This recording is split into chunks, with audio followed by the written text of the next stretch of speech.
2단계 입법부터 먼저 보겠습니다. 가상자산 시장이 어떻게 변할지. 지금까지 아까 말씀드렸지만 우리 가상자산 시장은 이게 올바르듯 아니면 바르지 않듯 굉장히 커졌어요, 글로벌리. 그런데 이 시장이 확대되면서 나타나는 현상과 문제점은 자본시장을 복제하면서 이걸 클로닝이라고 하는데요. 그 자본시장 형성기 초기의 문제점들이 여실히 그대로 나타났거든요. 그래서 이 문제점에 대한 대응도 우리 증권시장 처음 만들었을 때 어떤 증권법의 규제 원칙이 그대로 적용이 되는 게 국제적인 흐름입니다. 그래서 IOSCO라고 하는 그 국제 증권 감독 기구의 어떤 그 연합체에서도 일반 원칙을 그렇게 했는데요. 가장 큰 축이 정보 비대칭 부분에 있어 가지고는 공시 규제가 필요하고, 그다음에 일반 사기죄의 특별 규정인 불공정 거래가 필요하고, 그다음에 그 사업자들에 대한 고도의 성관주의 의무나 이런 투자자 보호 장치들을 만드는 것, 이런 것들이 지금 2단계 입법의 핵심이 되는 것이고, 이것이 우리나라뿐 아니고 국제적으로 지금 입법화에 경향이 되는 것이죠. 그런데 또 하나가, 여러분 그 아까 제가 그 말씀을 처음에 드렸던 그 토큰화된 국채 시장 같은 경우에는 가장 그 대표적인 게 블랙락이 이제 발행한 비들이라는 MMF예요. 이 MMF는 그 USDC라고 하는 또 토큰화된 그 지급 수단을 가지고 블록체인 내에서 거래가 되거든요. 그러면 여러분들께서 지금은 개인이기 때문에 어렵지만 여러분이 나중에 이제 고액 자산가가 되셔서 이제 USDC 계정을 만들고 거기서 그냥 그 돈을 들고 있으면 이자가 안 나오잖아요. 이자를 받기 위해서 비들이라고 하는 토큰화된 MMF를 블록체인 네트워크에서 산다고 이제 가정을 하겠습니다. 그럼 USDC라는 걸 지급하는 행위, USDC를 여러분이 그 매수인인 여러분이 매도인에게 보내는 행위는 뭘까요? 이거는 당연히 가상자산법의 규제를 받는 부분이 되겠죠. 그런데 여러분이 MMF를 사는 행위는 또 어느 법의 규제를 받습니까? 증권법인 자본시장법의 규제를 받는 거죠. 하나의 거래에서 규제 체계가 두 개가 있다면 나중에 어느 쪽으로 갈까요? 레이스 투 더 탑이 되겠죠. 그러니까 결국에는 궁극적으로는 아까 말씀드린 그 자본시장법 체계로 통합될 가능성이 많은 것 같아요. 그 이유가 아까 말씀드린 이 시장 자체가 자본시장을 복제하면서 발전을 했고, 그 디파이가 대표적인 거죠. 그 다음에 여기에 대한 대응 역시도 뭐 IOSCO 등의 국제기구, 그 다음에 이제 이미 법이 만들어진 미카 등에서 자본시장 규제 체계가 갖고 있는 대응 방안을 그대로 썼거든요. 그래서 이 시장이 지금 수렴하고 있다는 그런 측면을 아까 그래서 말씀을 드렸는데, 그래서 큰 그 추세적인 상호 수렴 현상을 여러분들이 이해하면서 이 시장을 좀 이해할 필요가 있다 말씀을 드리고 싶고요. 그럼 입법 방향을 좀 말씀드리겠습니다. 입법안이 이제 그 우리 민병덕 의원께서 그 지난 6월 11일 날 먼저 그 디지털 자산 입법에 대한 화두를 던지셨어요. 근데 그 다음에 뭐 다른 의원님들이 이제 여러분들 뭐 발의를 하실 텐데 주요 내용은 같습니다. 총칙 부분이 있고요. 그 다음에 사업자 규제, 그 다음에 공시 부분이 있죠. 공시는 발행시장 규제, 유통시장 규제가 있고 또 발행인에 대한 어떤 자격과 의무가 있겠죠. 그 다음에 기존에 있던 불공정 거래 규제 부분에 대해서 뭐 예를 들어서 시장 조성자를 허용할 것인가 뭐 이런 또 논의가 있고, 그 다음에 자율 규제 부분, 그 다음에 이러한 규제 체계가 실효성을 갖기 위한 감독 및 제재 부분이 존재하겠죠. 그 발행인 부분에 대해서 이제 좀 말씀을 좀 드리고 싶은데요. 가상자산 발행인은 가상자산 사업자가 아니에요. 다만 발행인으로서 최소한의 이제 책임을 져야 되는데, 국제적으로 보면 그게 첫 번째, 발행인은 법인이어야 됩니다. 법인이어야만 그 고객의 어떤 자산에 대한 투명한 회계 검증이 되고 모니터링이 되겠죠. 그리고 그 관련된 그 발행인에 대한 지배 구조도 알 수 있고 규제할 수 있고 또 여러 가지 책임에 있어서의 여러 가지 또 책임성도 높아지겠죠. 어떤 이런 측면에서 대부분 발행인은 이제 법인이고 이건 뭐 당연한 거고요. 그 다음에 그 발행인이 공모 방식으로 이제 가상자산 발행하면은 이제 관련해 가지고 공시를 해야겠죠. 그러니까 발행인이 알고 있는 투자 정보를 여러분들께 다 나눠드리면서 무엇이 중요 투자 정보인지, 무엇이 가격과 유통량에 영향을 주는 정보인지를 여러분들께 알려드리면서 이제 그 판매를 해야 되겠죠.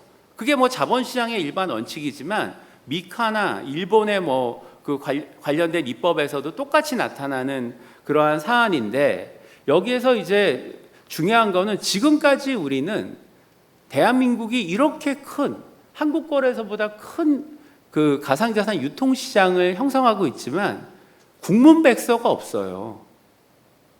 그러니까 그 투자 정보에 대해서 발행인의 어떤 책임성도 굉장히 낮고 실제 투자하시는 분들도 여러 가지 뭐 리딩방이나 그 커뮤니티 같은 데서 이제 듣고 실질적으로 보면 해외에 그 계좌 연동돼 가지고 펌핑 덤핑 같은 불공정 거래 행위도 아직까지도 있고 이런 상황 속에서 이런 공시를 갖는 거는 굉장히 중요한데 여기서 한 가지 중요한 과제가 그러면 무엇이 중요 투자 정보입니까? 라고 할 때는 여기에 대해서 지금 준비가 하나도 안 된 것 같아요. 지금 디지털 자산 시장에 있어가지고 지금 그 우리나라의 문제점은 이것을 할지 말지에 대해서 너무나 많은 시간을 허비했어요. 어떻게 할지에 대해서 고민을 그래서 안 했는데 해외에서는 어떻게라는 how라는 것, whether 할지 말지보다는 how 쪽에 방점을 찍었거든요. 그래서 많은 또 리서치 기관에서 여러 가지 빅데이터를 이용한다거나 실질적인 어떤 그 주식시장에서의 어떤 전문적 분석을 통해 가지고 그 투자의 결정에 영향을 크게 미치는 중요 정보가 무엇이고 또 이러한 중요 정보가 어느 수준에서 가격과 그 다음에 거래량에 영향을 주는지 이런 연구가 많이 진행되어 있거든요. 그래서 우리도 이런 연구가 매우 필요할 것 같고요. 그 다음에 유통공시 부분인데요. 유통공시는 아까 이제 말씀드렸지만 그 자본시장에 준해서 디지털 자산에 대한 중요 투자 정보를 백서에 넣었죠. 이 명칭을 이제 민병덕 의원 안에서는 디지털 자산 발행 신고서라고 얘기했는데 보통은 이제 실무적으로 그 시장에서는 화이트 페이퍼 백서라고 하죠. 근데 백서는 처음에 이제 발행되고 나서 바뀝니다. 근데 바뀌는 거에 대해서 유통공시 의무를 주지 않으면 그냥 뭐 어디 딴 데 가서 우리가 뭐 어느 홈페이지에 올렸다 뭐 이런 식으로 해가지고 막 바꿀 수가 있잖아요. 대표적인 게 그 위메이드가 발행했던 지금 뭐 발행하고 있지만 위믹스 사태가 그거잖아요. 실제 보면은 백서상의 그 유통 계획하고 전혀 다르게 깜깜이 매도로 해서 이제 문제가 됐던 건데 따라서 유통공시도 매우 중요한 게 처음에 투자자들에게 약속했던 그러한 사안이 이행되지 않거나 사정 변경이 생겼을 때 그 중요한 정보에 대해서 즉각적으로 투자자들에게 이제 알려야 되겠죠. 근데 이게 입법론에 따라서 보니까 미국은 되게 정기 공시를 좀 많이 중시하는 것 같고 이유는 즉시 공시를 많이 중요시하는 것 같아요. 근데 우리나라 같은 경우는 제가 보기에는 정기 공시보다는 그 수시 공시 체계가 조금 맞는 것 같은 게 민병덕 안에도 발현이 됐지만 실질적으로 우리나라 같은 경우는 발행인이 국내에서 규제 주권이 미치지 않는 곳에 있는 경우도 많고 해가지고 디지털 자산 거래소 그러니까 뭐 두나무나 빗성, 코빅 같은 데에 이제 공시 의무를 어느 정도 부여하고 중요한 내용이 바뀐 게 인지가 되면 거래소가 즉시 공시하는 시스템으로 이제 가져가는 게 지금은 현실적이지 않을까 좀 이렇게 생각이 들고요. 그리고 제가 말씀드리는 부분에 있어서 여러분들이 다른 생각이 있다거나 좀 다른 좋은 아이디어가 있으면 Q&A 시간에 좀 말씀 주시면 감사할 것 같습니다. 그 다음에 이제 사업자 이제 진입 규제인데 참 이게 그 어려운 문제인 것 같아요, 저는. 그러니까 이 시장은 그 지금 업계에서 이제 새 정부에 대한 기대가 너무 많거든요.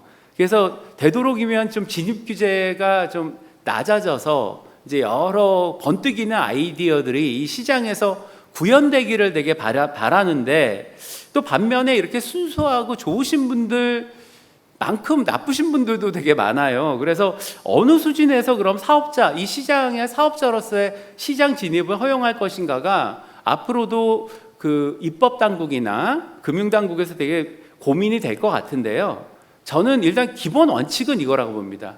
기능별 규제라는 원칙이에요. 그게 뭐냐면 동일 위험과 동일한 기능에 대해서는 동일한 규제를 하는 게 좀 맞다고 생각을 하고요. 당연히 이제 그래야 되겠죠.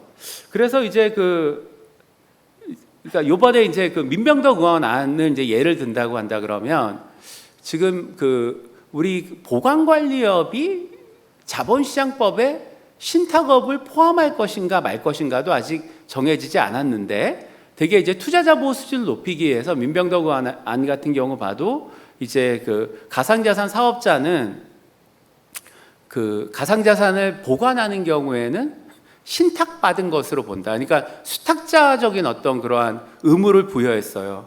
그러니까 도산절연도 시켜야 되겠고 이런 여러 가지 사실상의 의무를 부여했는데, 그렇다 그러면은 자본시장법상의 신탁업의 어떤 기능을 하는 거잖아요. 그러면 진입규제의 수준은 그 신탁업에 맞게 정해지는 게 맞는 거죠. 그 다음에 취급하는, 다시 말씀드리면 사업자 진입규제를 어떻게 하느냐. 처음에 기준점, 앵커링은 저는 이거는 뭐 입법 재량을 인정하고 싶어요. 만약에 우리 대한민국 정부가 육성에 좀 더 방점을 둔다 그러면 처음에 그 진입 규제는 좀 낮추면서 사후적으로 제재 같은 걸 좀 높여가지고 이 시장을 좀 활력 있게 하겠다 하는 게 중요할 수도 있고, 이용자 보호에 좀 더 방점을 두겠다 그러면 규제 수준을 높일 수도 있겠죠. 근데 어쨌든 간에 진입 규제 그 수준이 일단 기준이 정해지잖아요. 그럼 그 정해진 기준에 맞게 동일 위험과 동일 기능에 따른 동일 규제를 해야 되는 거예요. 그러니까 어떤 기능을 함에 있어가지고, 그러니까 예를 들어서 거래소 기능을 한다 그러면 중개업자보다 고도의 또 이제 여러 가지 그 기능에 맞는 규제, 그러니까 진입 규제 요건이 또 만들어져야 되는 그런 측면이 있거든요. 그래서 진입 규제는 원칙적으로 제가 뭐 말씀드릴 수 있는 건 뭐 이게 당위이기도 하지만 앞으로 그럴 거란 당연한 예상입니다. 정부에서 처음에 이 진입규제 수준에 대해서 인가제로 갈 것 같은데요. 어느 정도 수준을 제공하면 각 여러 가지 사업자들에 있어서의 그 진입규제 수준은 기능별 규제의 원칙에 따라서 가져가는 게 맞다. 그리고 이 기능별 규제 원칙은 우리가 자본시장법을 만들면서 굉장히 그 국제적으로도 높은 수준의 또 노하우를 가지고 있기 때문에 그렇게 갈 것이다 라고 말씀드리고 싶고요. 그 다음에 이제 가상자산 현물 ETF를 얘기를 좀 말씀을 드리고 싶어요. 사실상 가상자산 현물 ETF가 대한민국에서 필요하냐? 그러니까 대한민국의 이제 국민들이 비트코인이나 이더리움을 사는 데 있어가지고 애로사항이 있느냐? 여러분도 아시겠지만 없어요. 수수료도 국제적으로 굉장히 낮고, 그 다음에 무엇보다 가상자산 현물 ETF가 투자자 보호를 더 잘한다라는 보장이 없어요. 현실적으로 놓고 볼게요. 지금 현재 북한의 비트코인 현물 ETF를 하게 되면 수탁기관에 맡길 거 아니에요? 그러면 이 수탁기관을 누가 합니까? 누가 한다고, A라는 기관이 한다고 가정을 할게요. 국내 업체가. 근데 지금까지는 누가 제일 잘해왔겠어요? 트랙 레코드로 보면 당연히 5개의 원화마켓 거래소들이 보관 관리하는 게 가장 잘했죠. 그러니까 가상자산 현물 ETF가 만들어진다 그래 손 치더라도 개인 투자자들 입장에서는 실질적으로 가상자산을 보다 싸게 안전하게 보관된다, 이 효용은 지금 단계에서 없어요. 현실적으로 짠하면서 예를 들어서 두나무 빗섬에 있던 그 전문가들이 와가지고 이 ETF 수탁을 하진 않거든요. 그렇기 때문에 그런 현실적인 측면에서 본다 그러면 이 제도를 만드는 이유는 우리가 이 가상자산을 제도권으로 일단은 흡수하면서 우리 그 금융 기반 인프라를 디지털 자산에 맞게 넓혀가는 측면이 더 중요한 것이고, 특히나 법인들의 가상자산, 특히 비트코인에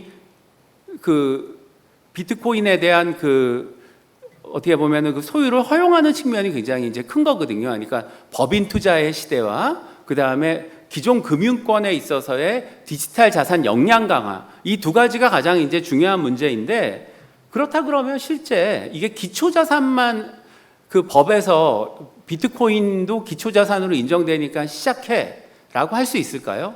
할 수 있어요. 그렇게 되면 어떻게 되냐면 미국의 이제 피델러티나 블랙락 이런 데서 들어와서 하겠죠. 그러면 이 시장은 그냥 해외 사업자들의 놀이터가 되는 거예요.